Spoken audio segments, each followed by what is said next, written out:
And this is the Mercedes-Benz Rangers postgame show. On the night before Trick or Treat, the Rangers employ a little bit of both to break a tie and win a game. Hi, everyone. Welcome inside our Delta MSG studios. John Giannone, Steve Valiquette. Rangers 3-2 over the Coyotes in Arizona. Now 5-3-2 on the season in a game that we talked about. Winning tonight would further validate the quality win they had in Dallas. Rangers win the weekend, and it looks a whole lot better than it did when they had 4 straight losses. They're right back on course, John. And look, I think it comes down to the third period, because when you're playing against teams that are perceived to be non-playoff teams when it's all said and done, I didn't like the losses against San Jose and Columbus because of the third periods the Rangers had. They only had 2 shots in the third period in the loss against San Jose. They had 6 third period shots in the loss against Columbus. Well, they had 12 tonight. They showed a lot of resolve. Igor stepped up and played huge in the third period. Their power play scored when it had to. Look, we talk a lot about the Rangers' power play. Do you know what a really good power play is? Getting one when you need it.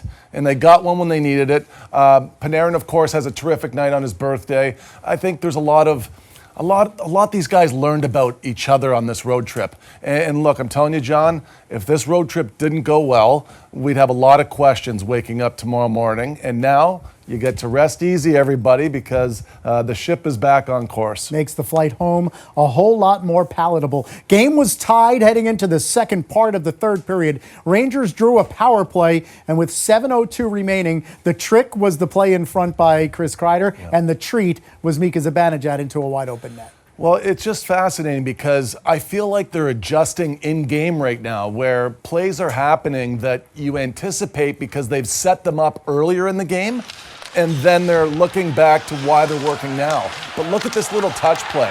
Everybody, including the goaltender, is expecting a deflection here or a tight jam from Kreider.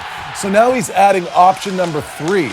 And this is an amazing touch across the crease, and it's really nice because I get the sense these guys are talking about it because Kreider tried it last night in Dallas from that same spot. It didn't work. Mika did it on Trocheck's goal last night in Dallas from the higher ice, but it's the same idea. If you look at Mika and you know that he's going to crank his one-timer, but he turns it into a backdoor pass, or if he's on the same side of the ice and he doesn't hit his one-timer there and now it's a touch pass, try defending that. You know, they've got so much skill, but I really feel like these guys are communicating with each other on the bench, and these looks that they're getting, it's a shared interpretation of how we're going to make everybody else stumble. Right. So for Mika Zibanejad, his 6th goal overall this season, 3rd Ranger power play goal overall in the 2 games on the trip after they entered at 1 for 15. So check mark, the power play back on track. The Rangers had sandwiched 2 goals around 2 second period goals from the for the Arizona Coyotes, and they came in the first 2 minutes of the period and the last 2 minutes of the period, one by Alexis Lafreniere and one by Panarin. And let's go inside the CDW film room to explore how it happened. Yeah, and my feeling is it's time in zone, and this is where the Rangers really put their footprint in this game. A lot of work was done in the early parts of the game on the forecheck. Let's take a look at the timer that we have running here, though, and watch Miller step up and pay attention to Panarin, because he went from through the neutral zone to behind the net to now being the guy on the wall that's controlling the play. He was skating his heart out in this game. This was not going to be a loss the Rangers were going to shoulder, but the support from everybody within the zone, John, it's very distinct. There's so much communication. There's a lot of trust because everybody's supporting one another. Panarin's now at the point. Okay, when he receives this puck in the middle of the ice, he has an option. Trouba could call for it and throw everybody into disarray, and he doesn't do that because he's looking, Panarin, for the backdoor pass coming downhill, which is almost making it feel like a rush play. Lafreniere hits that weak side post that we highlight right there, and we're talking about another cross-ice play. Fox is looking over his right shoulder. He checks twice. He's looking on his side view mirror, and now he looks forward, and he wants to hit Panarin with this stretch play. Panarin's goal right now is to shoulder the load. He wants to be able to absorb this check and have it almost propel him once again downhill, and then he has a terrific shot that he gets a bit of a bounce off the post and off Ingram's arm, but there's a lot of communication that goes into this, John. I'm very impressed with how everybody's working off one another, and there's a lot of support, a lot of trust. I oftentimes talk about this at the beginning of the season. You build that trust now, and if you don't have it, it breaks down during the season.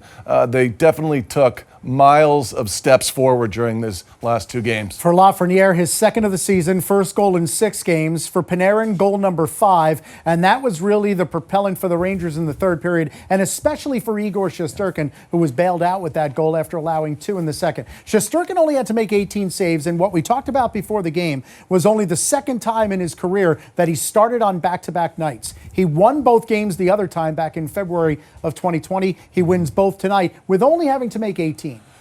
There were parts of this game that were slow too, and that makes it more difficult. Helping the fact that you played 24 hours earlier certainly allows him to get into the game pretty quickly mentally, but you're physically still trying to play your style of game, and it doesn't mean about running around and trying to exude extra energy. It's really about being able to manage your own strength east to west when you have to be explosive. I thought the moments of the game that he was really most noticeable were these ones right here in the third period. At the end of the second period, you saw that east to west save, but he was definitely in charge, and a big reason why the Rangers are able to get out of this thing with a win. And John, it really sends that message home now, because look, if it had been Halak tonight, that would have been his 4th start. Shesterkin would be only sitting at 6 starts after 10 games. It just didn't feel right. You've got the MVP, arguably, of the league last year, and you want him in your lineup every night to give you the best chance to win. But with what was happening with the team right now, it was very important that he played these minutes tonight, and it turned out to be the right call. And we saw the stat on the broadcast. Igor Shesterkin now 5-0-2 to start the season. The last Ranger goalie to earn points in his first 7 starts, Eddie Mio, back in 1981. That's 41 years ago. Pretty impressive. Wow. When you assess what he's done in the first 7 games, no regulation losses, is it picked up where he left off, or do you still see some room for forward progress? I'll put my honesty cap on. I thought he'd be playing better than he is right now, and he hasn't lost. Right. So what does that tell you? You know what it tells me is my bar for him is sky high. And I think that, I think back to sometimes the message we had in the locker room. I played for one coach that we weren't very good at. I won't mention his name, but he used to always say, let's play as hard as we can for as long as we can and let the chips fall where they may. And I remember him saying that oftentimes where I'm just like, well, where's the bar? You're kind of saying that you don't think we're going to win. We got to try and just muscle our way through a game and hang with these guys, where it's really the message of the organization. It's the philosophy of the team. You know what you have in this guy, and you expect special things from him. He hasn't been special yet, but at the same time, he hasn't lost. So it really makes me wonder. But the bar for him, at least from me and from the fan base, is so high that, look, I think this one hopefully is going to be the one that propels him, because he was a big part of why they were able to get through the third period. 3-2, the Rangers win in Arizona. Rangers now 5-3-2 through 10 games. The 5 and the 2, courtesy of that guy, Igor Shesterkin.